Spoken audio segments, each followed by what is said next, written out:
Ya lo puse ahí. Bueno, vamos a estar comenzando la dirección de esta porción. Mi nombre es Edo, estoy en Río Cuarto, Córdoba, Argentina, y soy parte de Comunidad Fiel, una comunidad hebrea estudiante de Torá.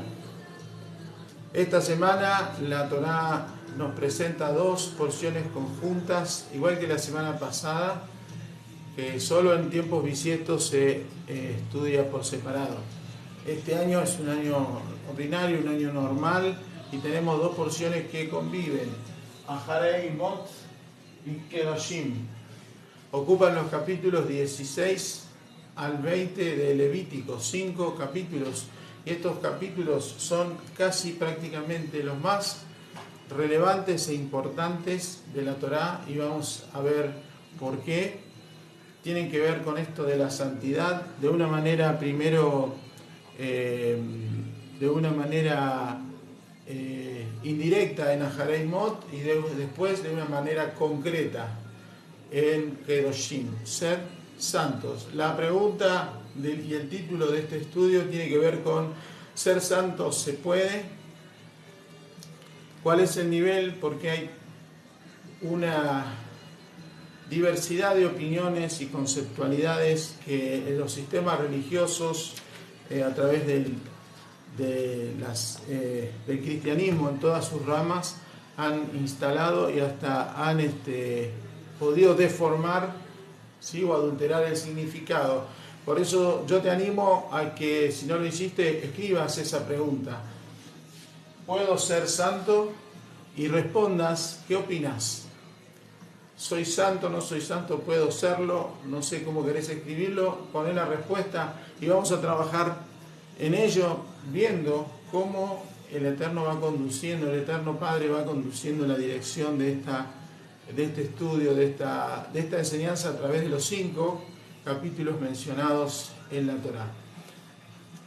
Aharei Mot se traduce como después de la muerte. Tengo por hábito leer el versículo que lo incluye para entender que es la primera, es el nombre de la porción que está en los primeros versículos. El versículo 1 del capítulo 16 dice: habló Hashem a Moshe después de la muerte de los 2 hijos de Aarón, quienes ofrecieron una ofrenda no autorizada ante Hashem y murieron. Después de la muerte, en el primer versículo, y recuerda a lo que se habló en capítulos anteriores, cuando en el primer día de estreno del tabernáculo, en el primer día de estreno del sacerdocio, estos 2 varones, hijos de Aarón, se presentaban con una ofrenda no autorizada. No es la idea recordar este momento de tristeza, quizá, o de luto, sí ejemplificar algo. Ellos, con toda pasión y con todas las ganas, iban a adorar al Eterno. Se querían acercar, porque es acercarse a adorar. Y llevaban una ofrenda, pero no estaba autorizada. Y esto tenemos que comprender, que Dios tiene un sistema de límites. Él no es todo Gesed, Él no es todo bondad, Él tiene también límites para hasta cómo adorarlo. Ellos querían adorar, pero no se presentaron en la forma autorizada, y por eso perdieron la vida, porque fueron más allá, porque eran apasionados, porque eran curiosos y querían ir más allá de la adoración que estaba permitida y de la forma que estaba permitida. Por lo tanto, a partir de este evento, el nuevo escenario iba a ser la instrucción que sigue en los versículos, donde Aarón deberá ser autorizado una vez al año a entrar dentro del tabernáculo. Pero quiero detenerme un ratito más en esto y enseñar que el proceso de purificación que empieza en Aharei Mot, o mejor dicho, lo muestra Aharei Mot, tiene que suceder después de la muerte. Y después de la muerte viene un proceso de purificación que pasa o por dolor, o por esfuerzo. Son los dos recursos que Dios va a involucrar para que vos y yo nos purifiquemos de nuestro andar diario en medio del sistema donde vivimos, en el medio del sistema que no reconoce a Dios, que no reconoce la santidad de Dios, que no se guía por la palabra de Dios. Creen en Dios, pero no le creen a Dios, que es muy distinto, y por lo tanto se lo busca cuando hace falta, se recurre a Él como última opción, cuando ya todo está prendido fuego, y en ese momento queremos que Dios responda en 15, 20 o 30 segundos, pero que responda ya si es que realmente existe. Verdaderamente, como vemos, el Eterno usó el dolor para la purificación de Aarón. De hecho, cuando leemos, Aarón se tenía que poner 4 prendas de lino y no 8 como vimos cuando vimos en el armado del tabernáculo, que las vestimentas sacerdotales eran 8, 4 de lino y 4 de oro.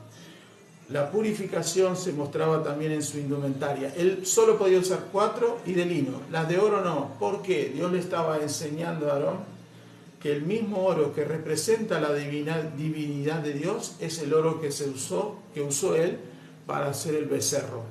La rectificación que tenía que ser Aarón ahora tenía que ser en función de aquello en el cual se había involucrado, sabiendo que eso violentaba la idolatría, violentaba,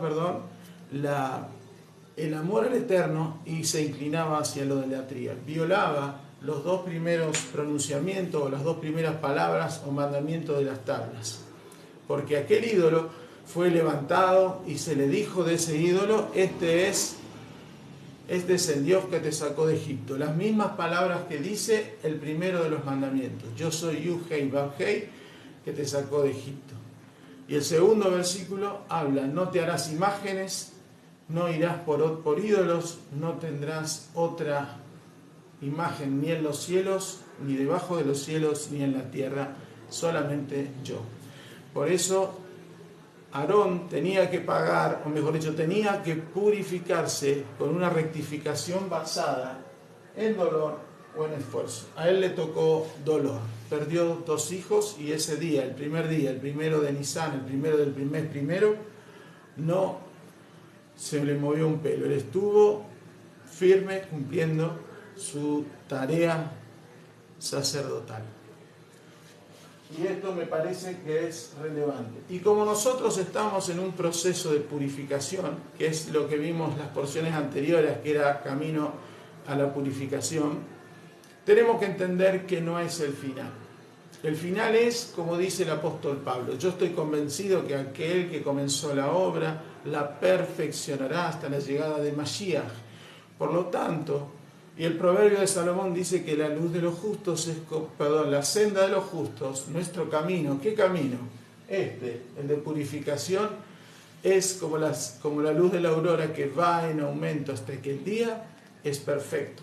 La perfección, o el perfeccionamiento que habla el Rab Shaul, el apóstol Pablo, se dan en un tiempo que no es ahora, pero que sí tiene que ser tú y mi objetivo, si decimos que estamos en las cosas del eterno Dios. Si estamos en las cosas de Dios, nuestro objetivo tiene que ser la purificación diaria y la búsqueda de ese norte del perfeccionamiento. ¿En qué? En las cosas del eterno Dios. Y Él va revelando a medida que nosotros cambiamos de escalón, vamos en ascenso. Por eso aún no es el final. Y por eso la Torá, en el primer versículo de Kedoshim, en el capítulo 19, dice exactamente eso.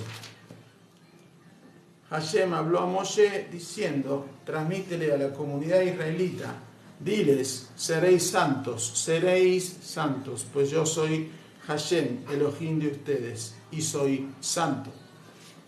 ¿Qué es lo que está diciendo el Eterno? Seréis. Hay muchas traducciones que usan la palabra sed, santos.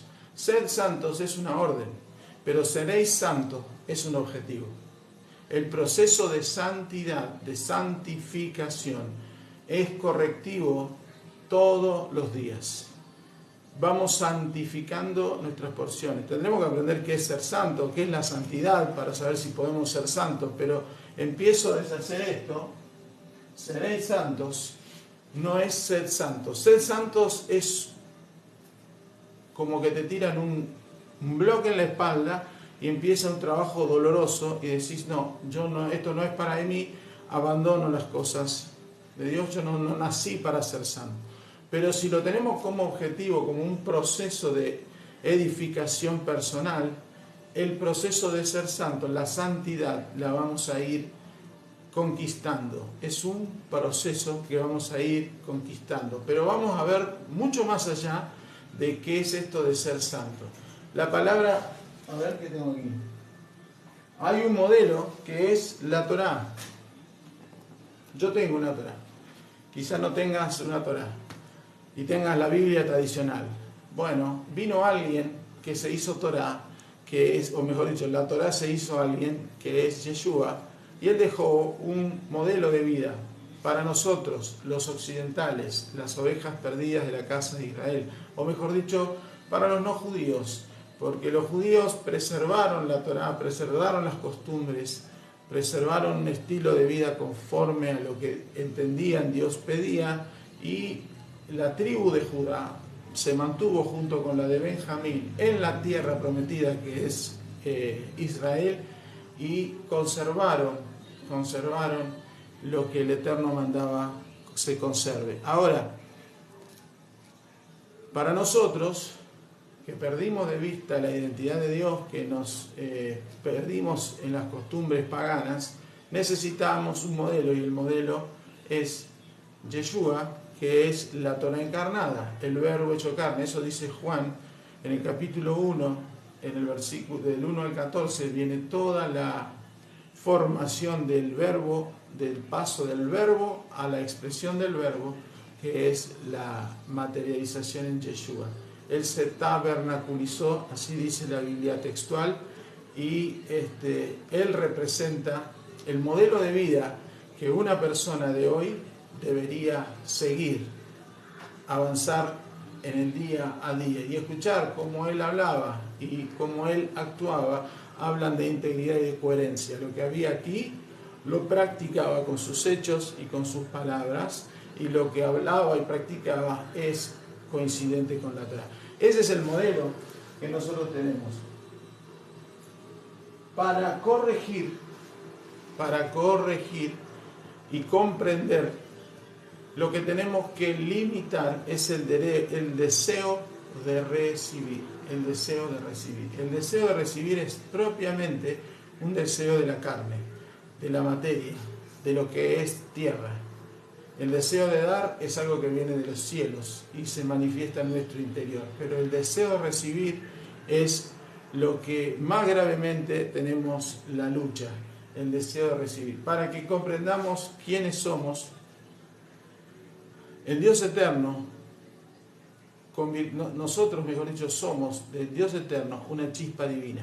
Somos una chispa divina del Adán primero, que no tenía corrupción, del Adán primero que tenía una plenitud y una luz que de donde se lo mirara a él se lo podía ubicar a la distancia, porque él brillaba, él era una masa luminosa. Esa luminosidad se perdió cuando entró en desconexión al desobedecer la instrucción del Eterno, allí en el capítulo 3. Y su esencia fue desperdigada. Nosotros somos chispas divinas de aquel Adán, y nosotros somos almas que Dios envolvió en materia. Materia que solo necesita recibir, pero el alma necesita realizarse, y la única forma de realizarse es dentro de esta materia. Cuando el alma logra esa purificación, la persona es quitada de la tierra, por haber logrado el esfuerzo o por dolor. Obviamente, cuando un ser querido se pierde, le llega a la muerte, la carne, las emociones, los sentimientos afloran de los que quedamos y por supuesto lamentamos esa pérdida y hacemos un montón de oración y cadenas de oración para que mientras esté enfermo o en los últimos días no se pierda, pero esa persona es muy probable que haya logrado lo que tenía que lograr. Es algo entre esa persona y el Eterno, y el alma tiene que abandonar el cuerpo. El alma no muere. La muerte es solamente un paso a la nueva vida. No es el final, como yo les digo, esto no es el final. La muerte no es el final. La muerte es el principio de una nueva vida, un cambio, que para los que quedamos acá, obviamente, pareciera ser que el mundo se vino abajo y nos quedamos con todos los problemas del fallecido. Pero después de la muerte viene el proceso de purificación. Yeshua, el modelo que yo refiero, dijo palabras muy precisas y en el capítulo 16 dice esto, 16, lo leo de la Reina Valera 24. Jesús dijo a sus discípulos, si alguno quiere venir en pos de mí, niéguese a sí mismo, tome su cruz y sígame. Se lo voy a leer en los términos que estamos hablando. Si alguno quiere seguir el modelo de Torá, niéguese a sí mismo, empiece el proceso de purificación, tome su cruz, que es la misma rectificación en sí, es tomar las costumbres, hábitos, que son el peso que tenemos, la materia, la carne, y sígame. A pesar de eso, sígame. Pero el 25 empieza con un juego de palabras que pareciera que hablara de dos cosas. Todo el que quiera salvar su vida, la perderá. Y todo el que pierda su vida por causa de mí, la hallará. Pareciera que habla de dos tipos de personas. Los que se quieren salvar, pero la van a perder porque se van, no van a entrar en la redención porque se quieren salvar a sí mismos. Y dice que todo el que pierda su vida por causa de mí, la hallará. Él habla de aquellos que sí quieren tomar su cruz y seguir. En sí lo que está diciendo es una sola cosa de una sola vida. Dice, el que quiera salvar su vida, el que quiera iniciar el proceso de purificación para salvarse, perderá la vida que traía. Eso es lo que está diciendo. Y todo el que pierda la vida que traía, la va a salvar.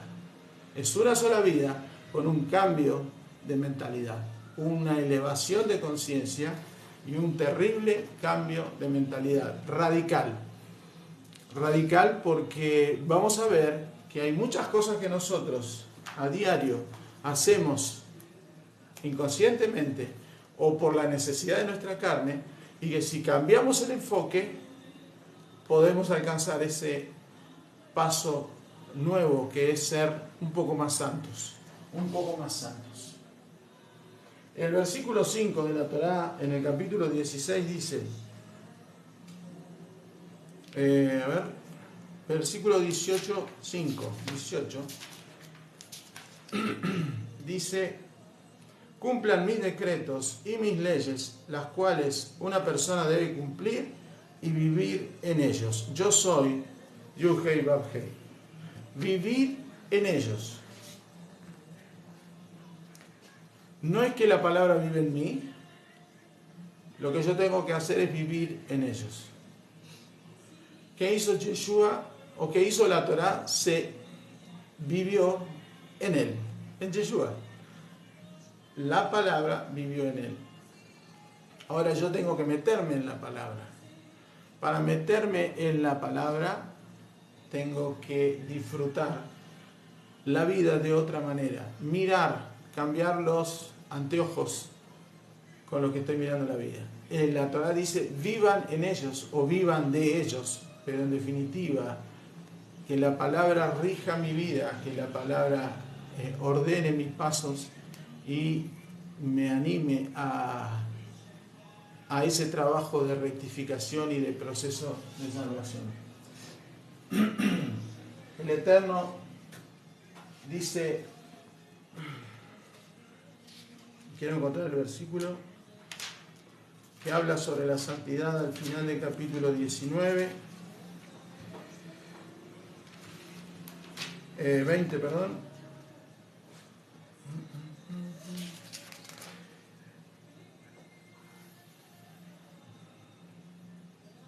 Yo soy Elohim, que los saqué de Egipto. Cuiden mis decretos y todas mis leyes y cúmplanlos. Y también dice,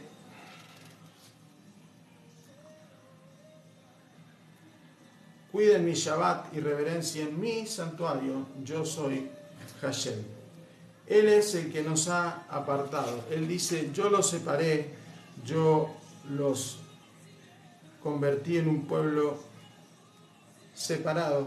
A ver, estoy buscando, porque hay una parte donde lo dice y no me lo encuentro. Él dice que nos convirtió en separado. Y eso es lo que significa santo. Santo significa separado. No va a entrar. Santo significa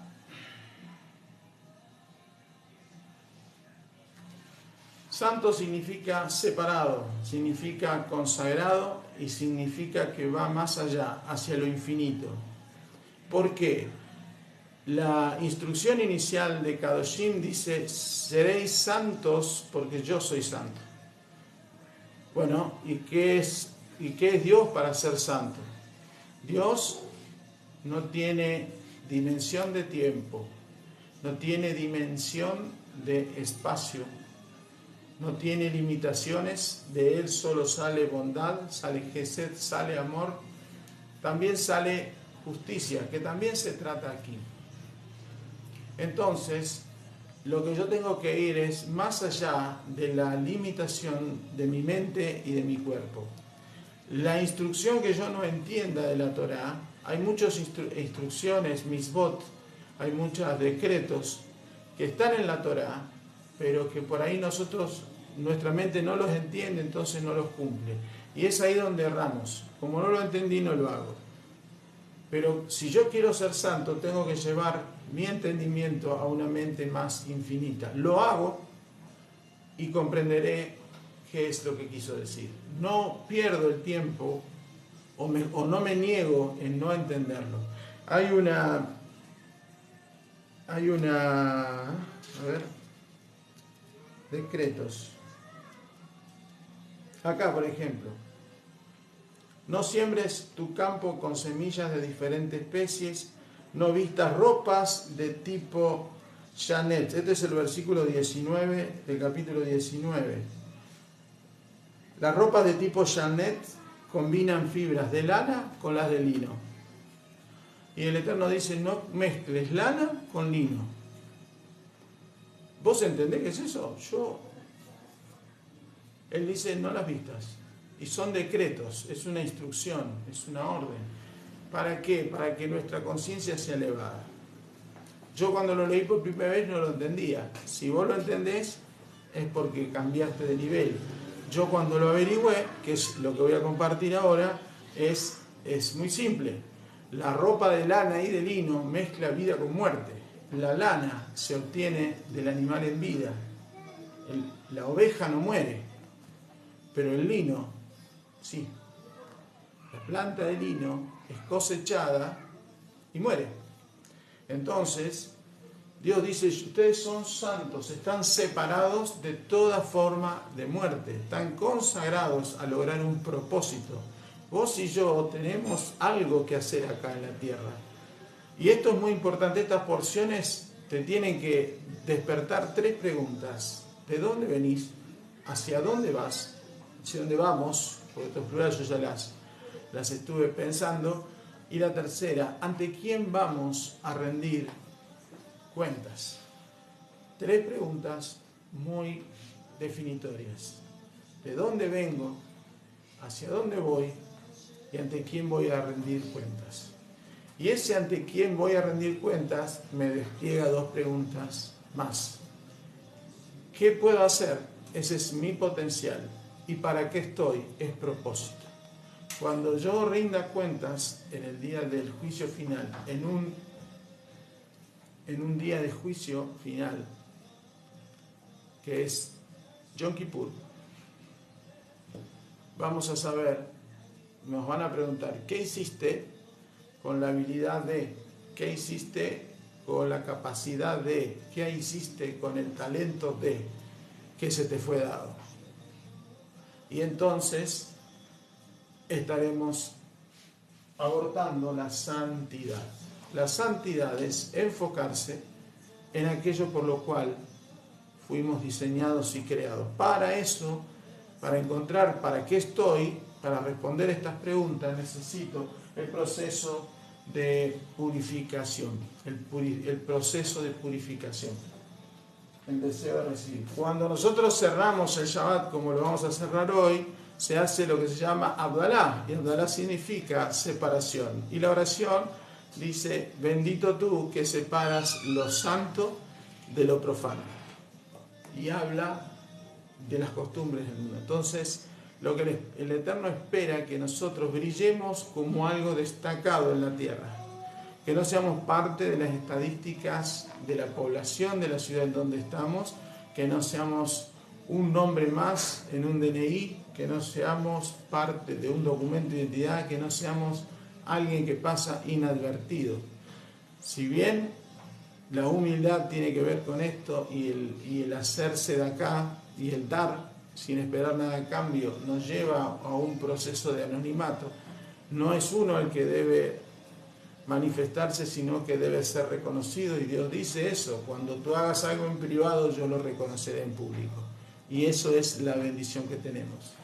Para conocer, responder estas preguntas necesitamos entrar a este proceso que propone Ahareimot. Volviendo a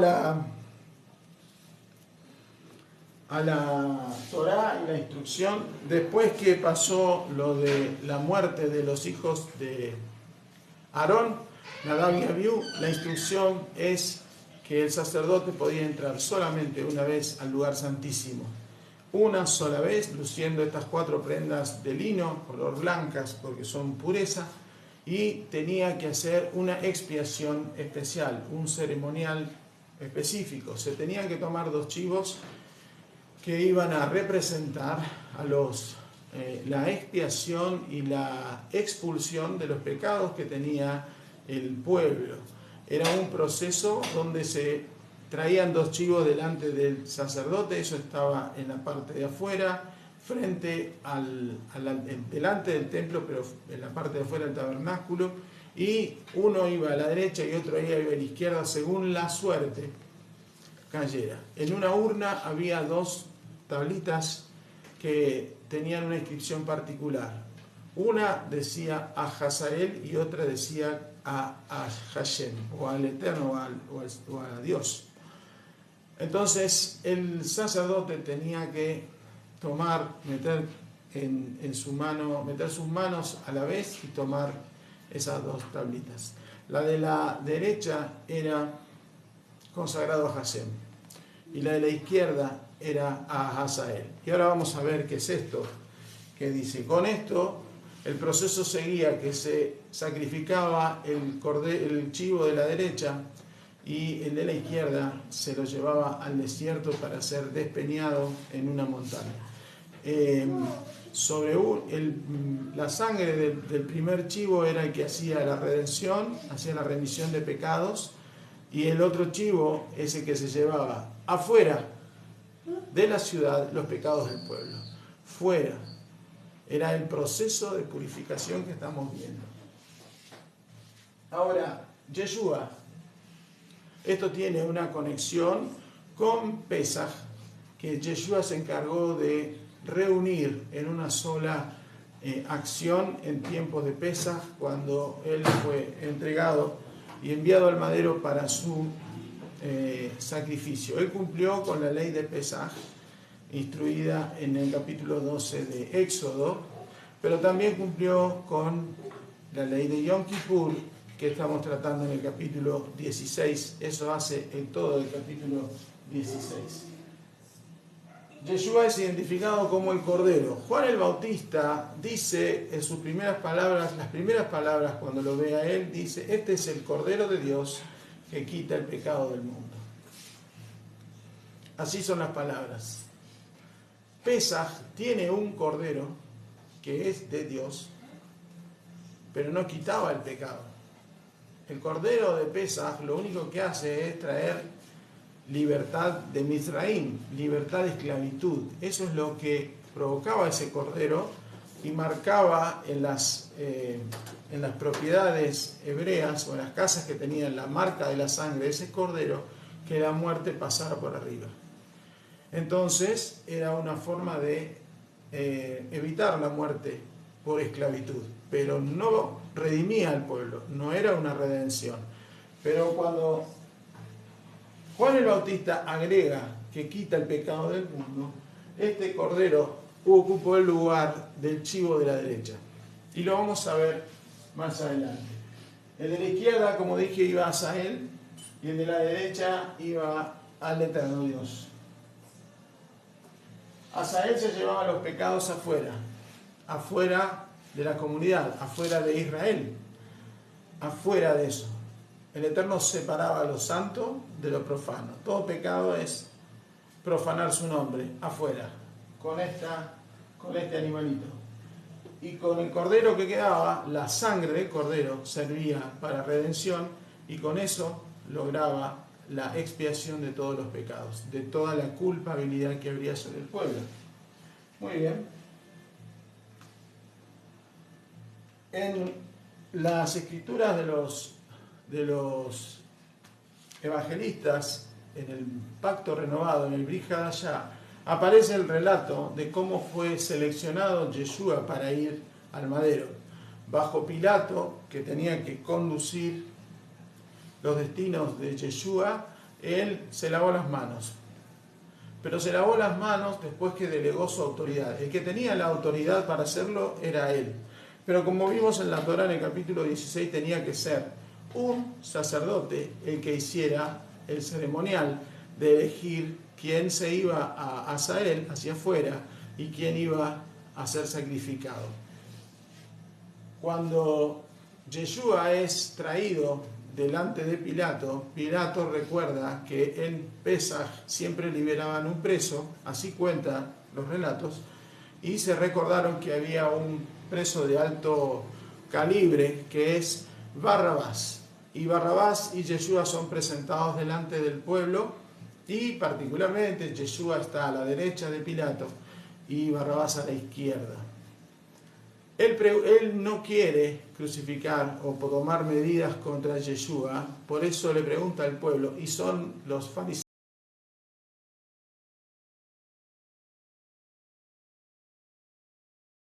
con lo que dice Yom Kippur, que el sacerdote es el que hacía la elección, el de la derecha o el de la izquierda, para sacrificio o para no, o para expulsarlos afuera. Yeshua cumple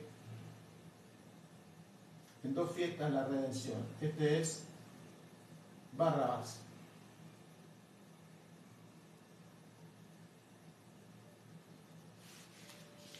Para el sistema religioso son 2 personas, Yeshua, Barrabás, derecha e izquierda. Pero la verdad es que la mala traducción o la transliteración del hebreo para el del hebreo para el latín, el griego, el romano, nos encontramos con que Barrabás es una palabra hebrea, Bar-Abba. El nombre es Bar-Abba, que en hebreo es hijo del Padre. La misma persona, Yeshua, estaba cumpliendo con lo que vos y yo tenemos que cumplir. La parte que tenemos que abandonar y por la que tenemos que pedir redención es la misma parte que nos ha hecho condenación, y la tenemos que sacar fuera del tabernáculo. Como leímos hace un rato en las escrituras en Torá, el Eterno pide: guarden mis Shabbat y cuiden mi tabernáculo. El tabernáculo del Eterno hoy sos vos, soy yo, somos tabernáculos. Y tenemos que hacer esta separación. Nosotros tenemos que hacer el sacerdote que representamos, el sacerdocio que el mismo Yeshua provocó, tiene que cumplir. Tenemos que hacer esta división, esta separación, y en ese proceso de purificación va a haber dolor y va a haber esfuerzo. Pero vamos a aprender muchas cosas más que tienen que ver con este camino de santidad, este proceso de santidad que tenemos que cumplir. ¿Está bien? En los 3 capítulos de Aharei Mot aparece la sangre. La sangre dice que está la vida en la sangre. Y la única parte viva que nosotros tenemos también es el alma. Cuando el alma sale, el cuerpo deja de vivir. El alma muere, el alma se va, es llamada, es retirada por el Eterno y ocurre un proceso de muerte física donde nuestra carne empieza un proceso de descomposición porque ha perdido la vida. Por lo tanto, el alma es el que sustenta la sangre y la sangre es la que sustenta la vida. ¿Por qué? Porque la sangre se usaba, como vimos en el capítulo 16, para traer libertad de muerte o libertad de pecado. El pecado es muerte, la paga del pecado es muerte. Por lo tanto, la sangre no podía ser utilizada o procesada de otra forma que no sea bajo la supervisión sacerdotal. Los capítulos 19 y 20 hablan de la sangre utilizada de otra forma.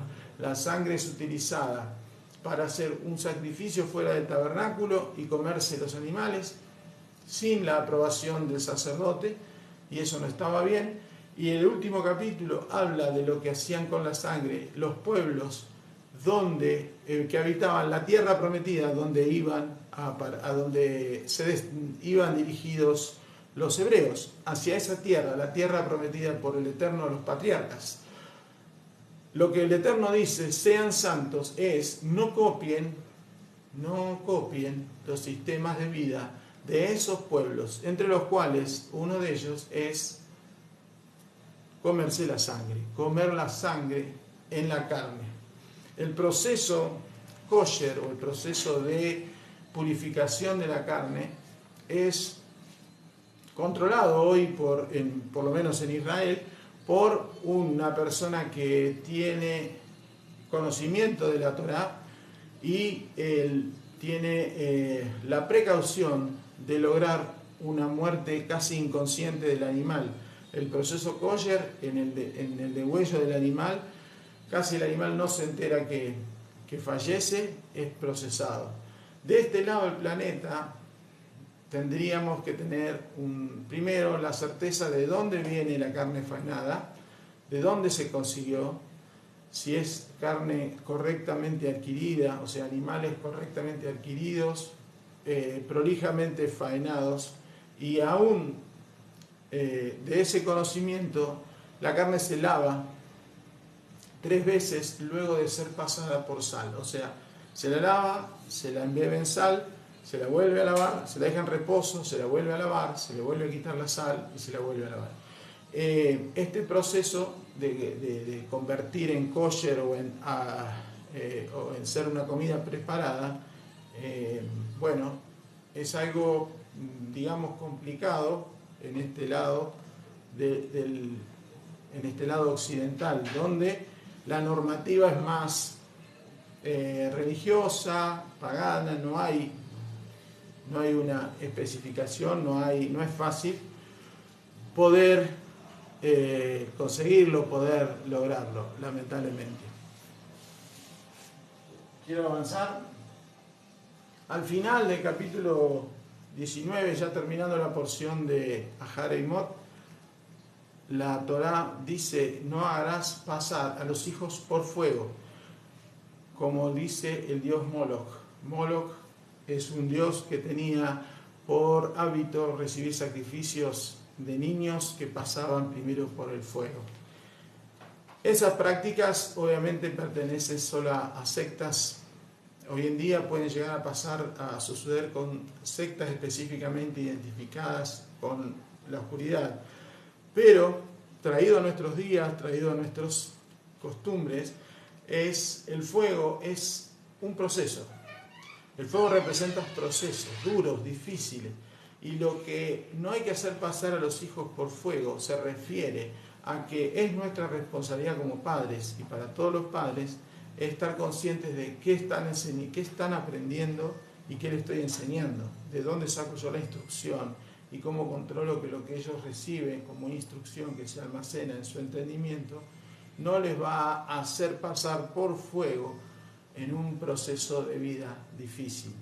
El vivir o enseñar la vida tradicional, ordinaria, que lleva cualquier persona que no está en proceso de purificación o camino a ser santo, o en este seréis santo, es muy probable que esté más expuesto a pasar por el fuego de los procesos de la vida, a vivir experiencias duras, que más que agradables o con un entendimiento divino superior, producto de la educación, del inculcarle las cosas del Eterno. Eso es lo que significa, traído en nuestros días, que los niños no hagas pasar a tus hijos por fuego. Significa específicamente eso, que lo que instruyamos a nuestros hijos sea para que ellos estén capacitados, preparados y puedan tomar decisiones sabias ante eventos que vayan sucediendo, y no que aprendan de otro lado sin la supervisión paternal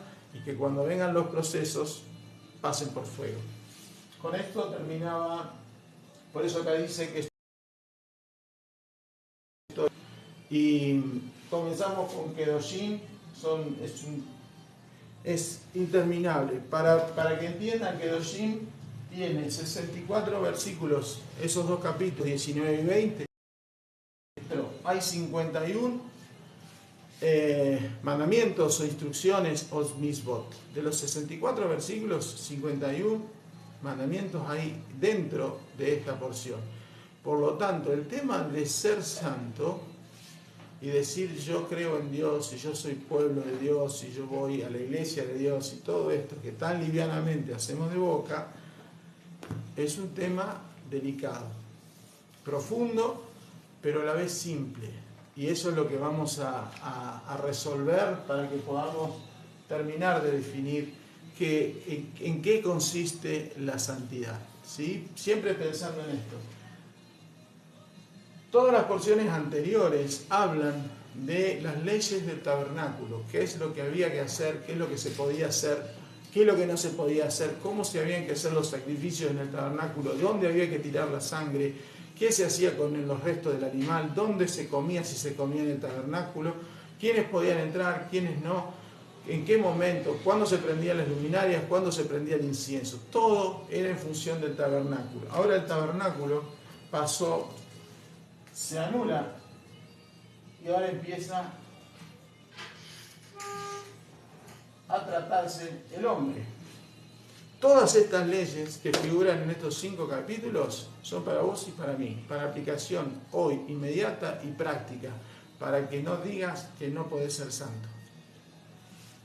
Así es, por eso el Eterno dice, cuiden mi Shabbat y cuiden mi tabernáculo, mi santuario, y el santuario soy yo, y empieza por tener claro que el Shabbat es muy, muy relevante. Y acá voy a saltar acá, vamos a tratar este tema, y este ya lo tratamos.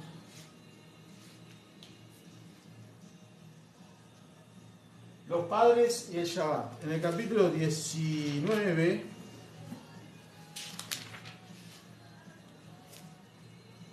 el versículo 3, después de darle la instrucción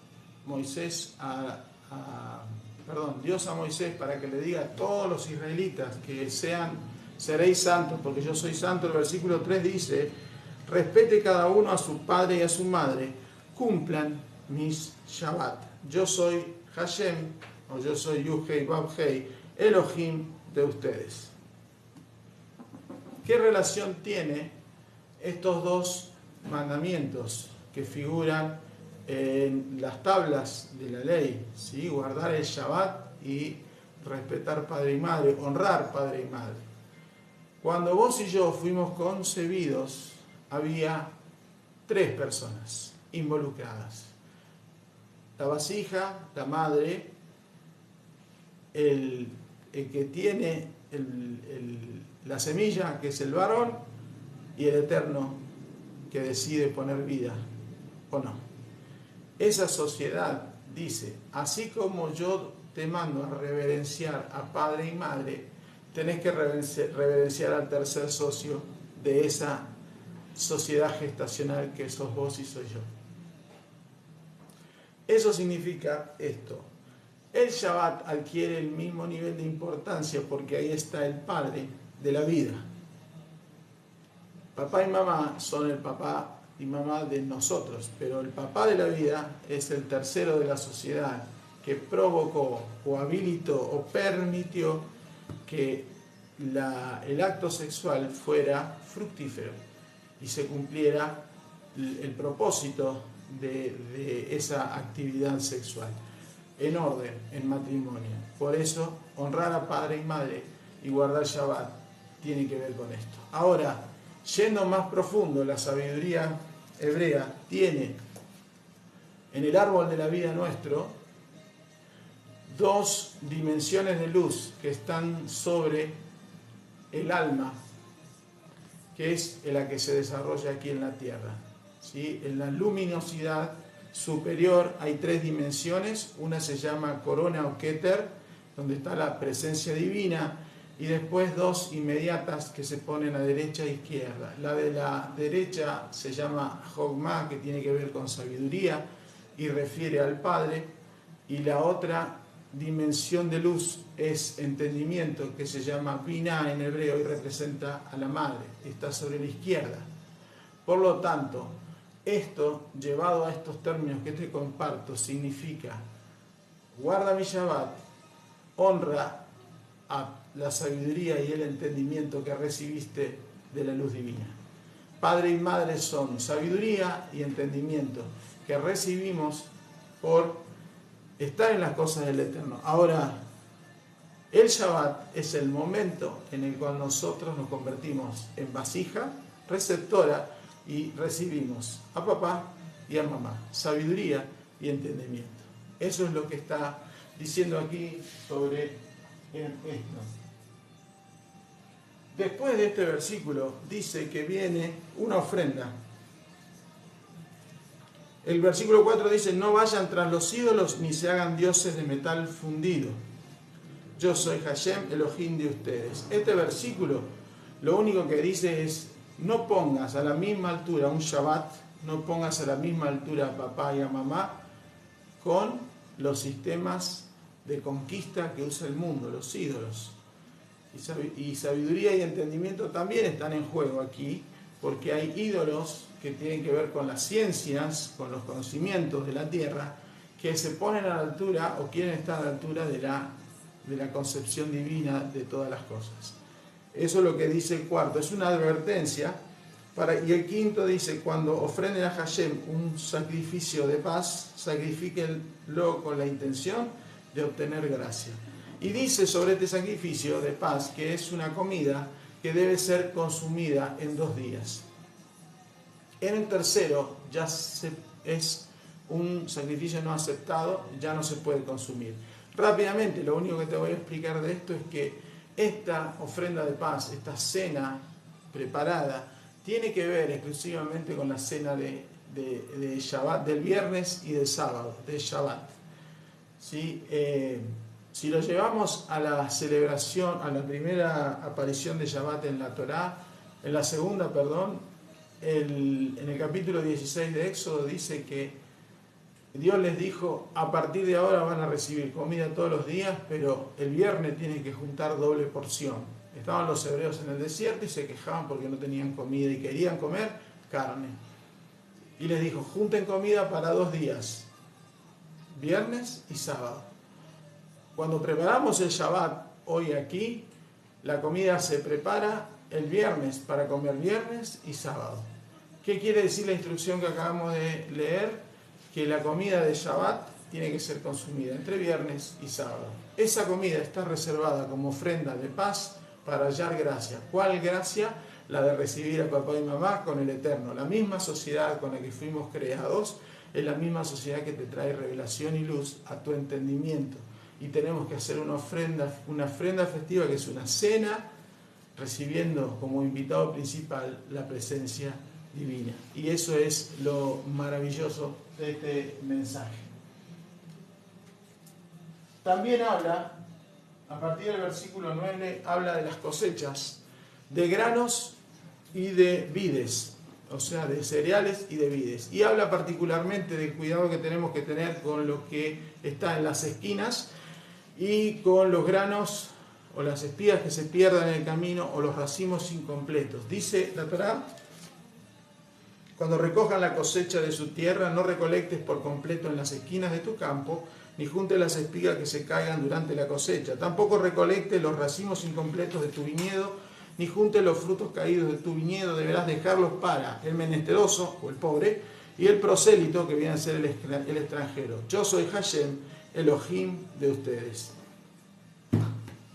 Bien, lo que está diciendo aquí es que nuestras ofrendas, la sedaká, que se llama en hebreo, se dan específicamente a personas pobres, menesterosos y prosélitos extranjeros. Cuando juntamos esto con el capítulo de Deuteronomio que habla sobre las cosechas, que no recuerdo ahora, agrega a dos grupos de personas más, las viudas y los huérfanos. A ellos se les debe reservar la cosecha. Ahora, estas menciones, las esquinas de los campos y las espigas y los racimos que se caigan en la recolección. No tenemos que ir por todo y dejar todo juntadito, sino que lo dejemos para que los pobres y los extranjeros reciban o puedan hacerse de eso. Ahora, aquí viene algo que tiene que ver con esto, con el prójimo. Eso forma parte de acciones con el prójimo. Honrar padre y madre tiene que ver con el prójimo. Entonces, esta ofrenda habla solamente de granos y uvas. ¿Qué hacemos con los granos? Se hace pan. ¿Qué se hace con las uvas? Se hace vino. Los dos elementos principales de una cena de Shabbat. El pan se bendice para que haya abundancia de alimento, para que la semana que viene siga habiendo alimento y podamos ser personas generosas en el dar y compartir el alimento. Y el vino representa la alegría, pero también representa la santificación del Shabbat, de nuestras vidas, de nuestras conductas. Pero hay algo más importante. A esas personas que van a ir a recolectar el grano caído y los racimos caídos, no se les da el vino ni se les da el pan. Se les da la materia prima. Y es ahí donde el Eterno hace un acto de justicia en medio de su acto de bondad. O sea, Él dice yo soy Hashem, en todas dice yo soy Hashem, lo vamos a ver acá. Él dice en todos lados yo soy Hashem. En cada versículo cuando da una instrucción dice yo soy Hashem. ¿Por qué? Él está diciendo yo lo hago, yo soy santo porque hago eso.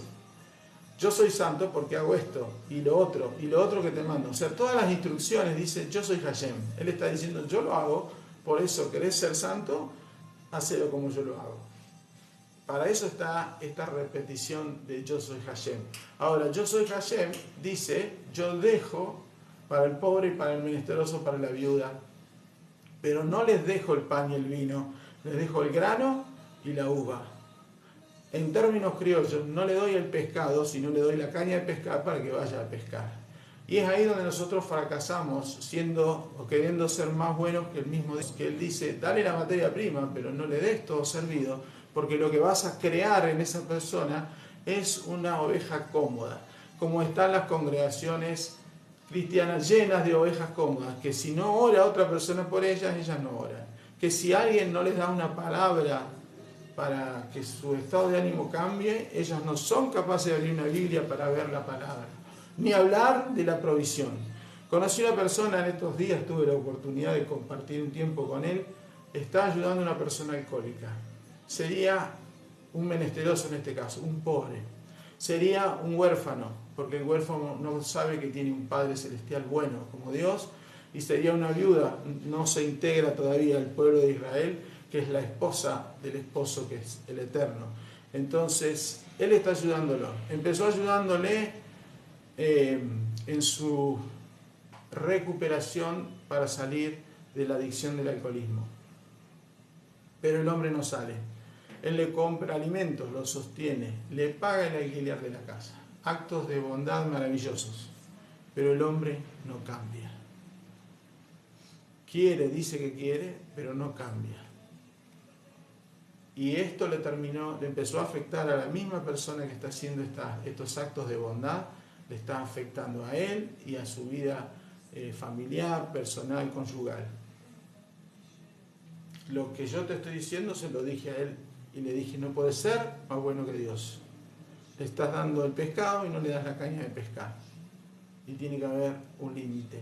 El buen samaritano del Evangelio de Lucas que presenta a Yeshua hablando del prójimo, del amor al prójimo, dice que encontró a una persona medio muerta, golpeada por ladrones. La atendió, la curó y la llevó a un mesón. Y le dijo al mesonero, si yo te pago hoy, pero si se queda un día más también te lo pago a la vuelta, o lo que necesite te lo pago a la vuelta. Bien, él no hizo juicio, no sabía si estaba bien o no golpeado ese hombre, o sea, no sé si era un ajuste de cuentas, no sabía si él era ladrón también, no sabía nada, no se puso a ver si le correspondía o no recibir una acción de bien. Él se hizo cargo, no prejuzgó. La escritura en el Evangelio de Lucas no dice si este hombre estaba apurado, si se iba a una fiesta, si se iba de vacaciones o era un viaje de negocios. Lo que sí muestra es que dejó de lado aquello que tenía por prioridad y puso a este hombre golpeado y medio muerto, así dice el Evangelio, para atenderlo. Pero finalmente lo atendió 2 días o 3. Más de eso no lo atendió. Él no se volvió loco por seguir o saber si se había recuperado. El Gesed tiene que tener un equilibrio que se llama justicia. Un equilibrio. Por eso la Torá nos enseña a saber cómo dar. Te doy la materia prima, pero no te la doy terminada. Ni hablar de dar dinero. Bueno, se puede que quiera dar dinero, pero tiene que haber un límite, porque ya no podemos leer el versículo y después decir yo soy Hashem, porque Hashem dice yo te doy la materia prima. Pero vos tenés que hacer algo, hermano. Tenés que poner un poco de onda a todo esto para que funcione. Es un trabajo de comunión. Y eso es lo que significa cómo dar a los demás. Más adelante dice que al ciego y al sordo no le harás tropiezo. Y el ciego y el sordo no es propiamente aquellos que tienen esta limitación en sus capacidades. El ciego y el sordo son personas que no ven todavía la luz divina, no porque no quieran, sino porque no la descubren. Y el sordo es aquel que no puede entender la palabra, ¿sí? La fe viene por el oír. El sordo es aquel que todavía no puede entender la palabra. Entonces, lo que habla el Eterno es, con este conocimiento, con esta capacidad, no abusemos de estas personas para adulterar. Por eso es lo que pasaba con los fariseos y por eso la confrontación con Yeshua. Yeshua los exponía diciéndoles que inventaron mandamientos como si fueran de Dios, pero nada más que eran cosas que habían puesto ellos, abusando de este conocimiento divino y transformándolo o adulterándolo para beneficio propio. Yo soy Hashem. Él dice, yo soy santo, yo soy Hashem. El modelo que nos dejó, que nos va a servir, ¿dónde está? Acá hay un modelo para purificación y ser santos progresivamente. De ese modelo, en los 4 evangelios, no hay ni una vez que Yeshua haya dicho, sean santos. Nunca dijo él esa palabra. La santidad es mucho más profundo que un título. La santidad es andar como una persona escogida. Pablo decía, vivan como escogidos de Dios. Pero no hagan las cosas que hace el mundo, o no hagan las cosas que hacen los pueblos donde yo los voy a meter en la tierra prometida. Y esos pueblos hoy están acá alrededor nuestros, no tienen el nombre, no son los amonitas, ni son los hititas, no son esos pueblos, pero sí están esos espíritus en las entidades de los pueblos donde vivimos, en las ciudades, en las comunidades sociales. Cuando viene Shabbat, o cuando viene una comida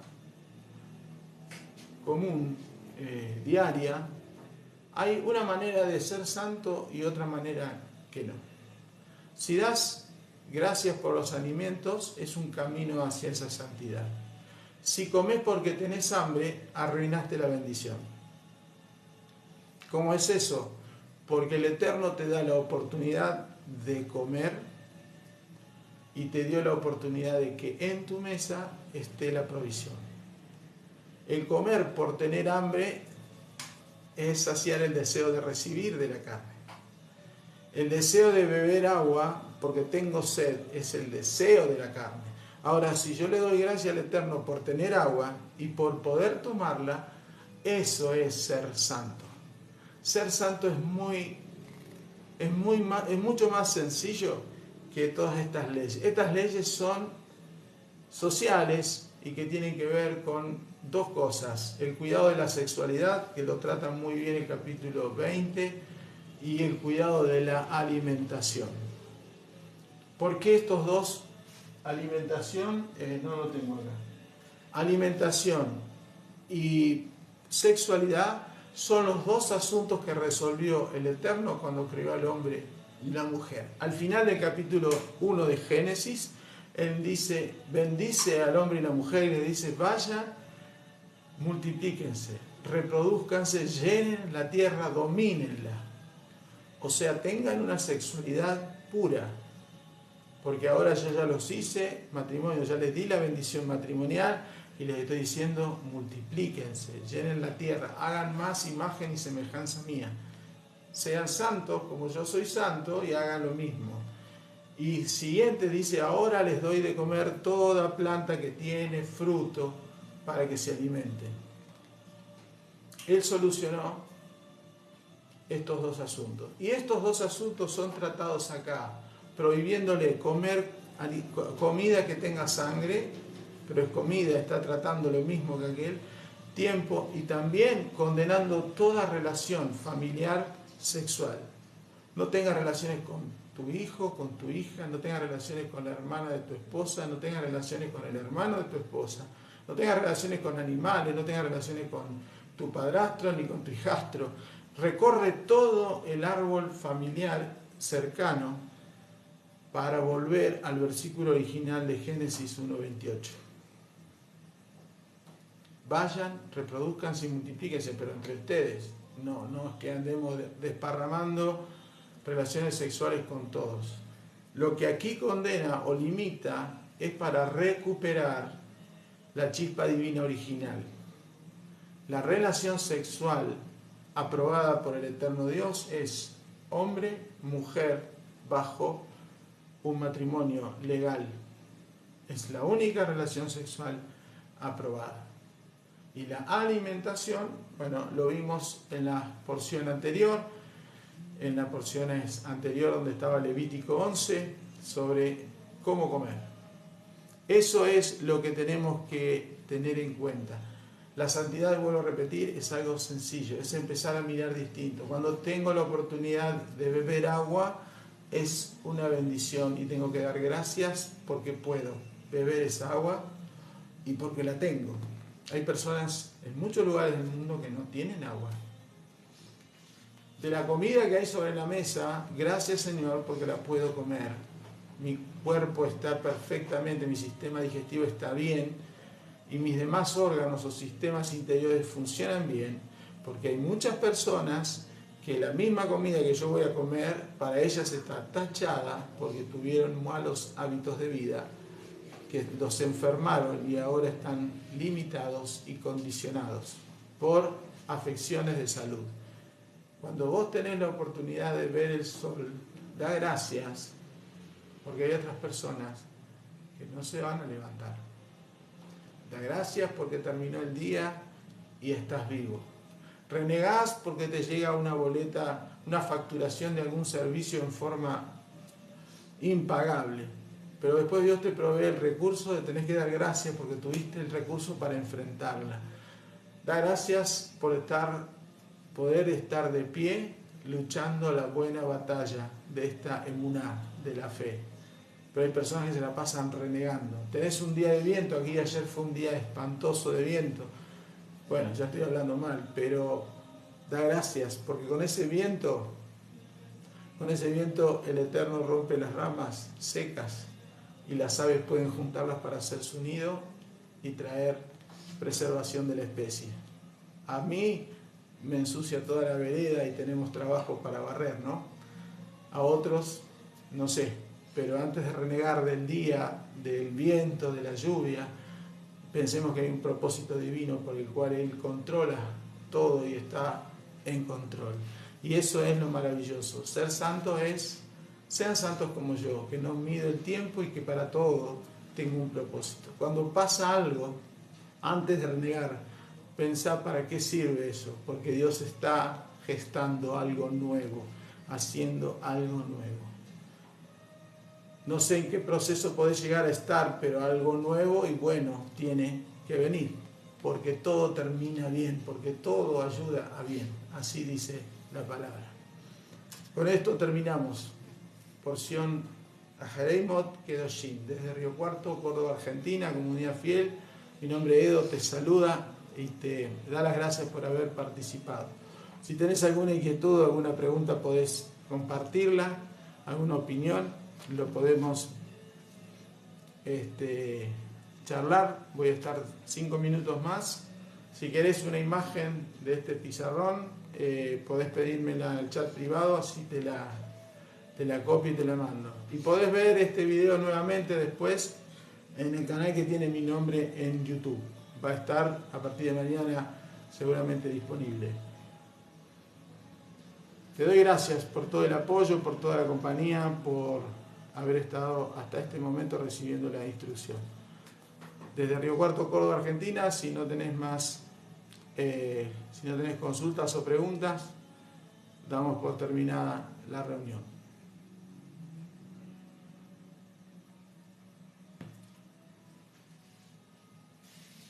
¿No hay pregunta, Lili? ¿No? ¿Está mirándote? Bien, para todos, Shabbat Shalom, buena semana, buen desarrollo de sus vidas y la respuesta a ser santo es, estamos en proceso, la santidad es alcanzable, es mejorar nada más el ojo clínico, los anteojos. Shabbat Shalom para todos. Bye bye.